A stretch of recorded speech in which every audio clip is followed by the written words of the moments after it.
El mensajero de las sombras, el caso que quebró a la justicia. Durante años, alguien mataba con una precisión quirúrgica en las carreteras del norte, y lo que era aún más aterrador, enviaba mensajes a la policía burlándose de su incapacidad para detenerlo. No era un asesino común que buscaba ocultarse, era un narcisista que necesitaba que el mundo supiera que él era el dueño de la vida y de la muerte. Imaginen la escena, California, finales de los años 60.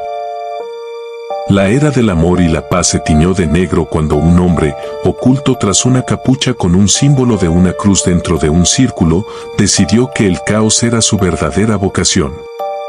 Se le llamó el mensajero de las sombras, y su legado de sangre dejó una herida que, 50 años después, sigue abierta y supurando, como actuaba el depredador de las carreteras, 2-4. A diferencia de otros criminales, el mensajero no tenía un tipo de víctima. Atacaba a parejas en lugares desolados, a taxistas en medio de la ciudad y a senderistas en los bosques. Su modus operandi era el terror psicológico puro.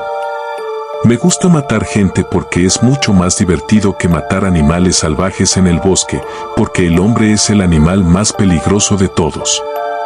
Esa fue la primera frase de uno de sus criptogramas enviados al Chronicle.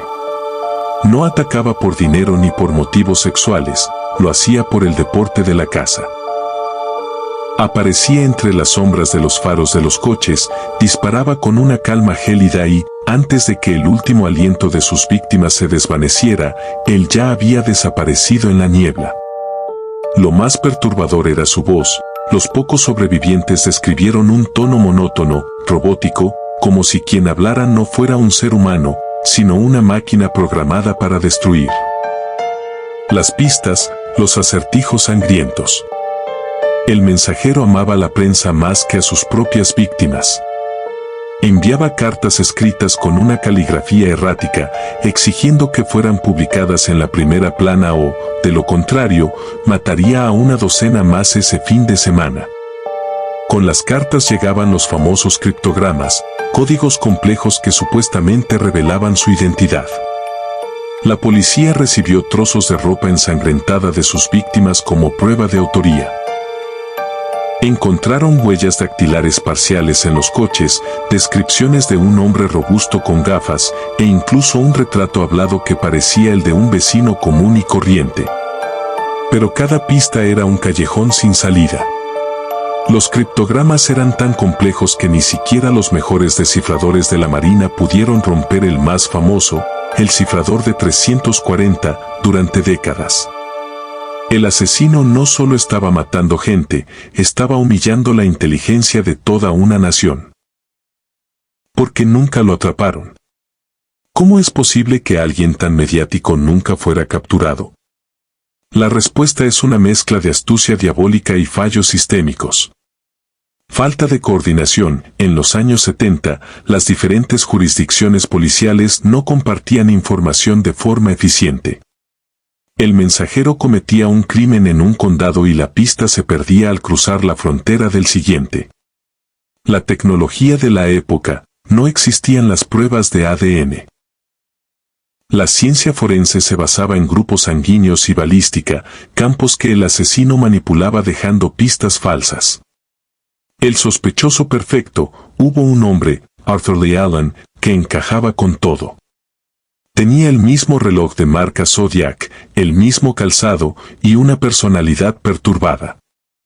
Pero las pruebas físicas, huellas y caligrafía nunca coincidieron. El mensajero parecía cambiar de identidad o de rasgos físicos como quien cambia de camisa. El asesino simplemente dejó de escribir. Y cuando el ruido de las cartas cesó, el rastro se volvió hielo. El final sigue vivo entre nosotros, 8:30 a 10. Hoy, el caso sigue oficialmente abierto. Muchos creen que el mensajero murió de causas naturales o que está encerrado en algún hospital psiquiátrico bajo un nombre falso. Pero la teoría más aterradora es la del asesino jubilado. Imagina a un anciano de unos 80 años, sentado en un porche en un suburbio tranquilo, bebiendo limonada y viendo las noticias sobre cómo la inteligencia artificial intentó descifrar sus cartas el año pasado. Un hombre que ve a sus nietos jugar, mientras en su sótano guarda, bajo llave, la capucha negra y la pistola con la que aterrorizó a una generación. Él no necesitaba seguir matando. Su objetivo se cumplió, se volvió inmortal a través del miedo.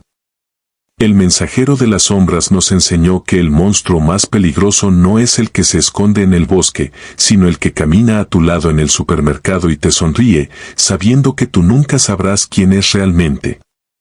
Si estás escuchando esto de noche, mira por la ventana. Quizás no haya nadie.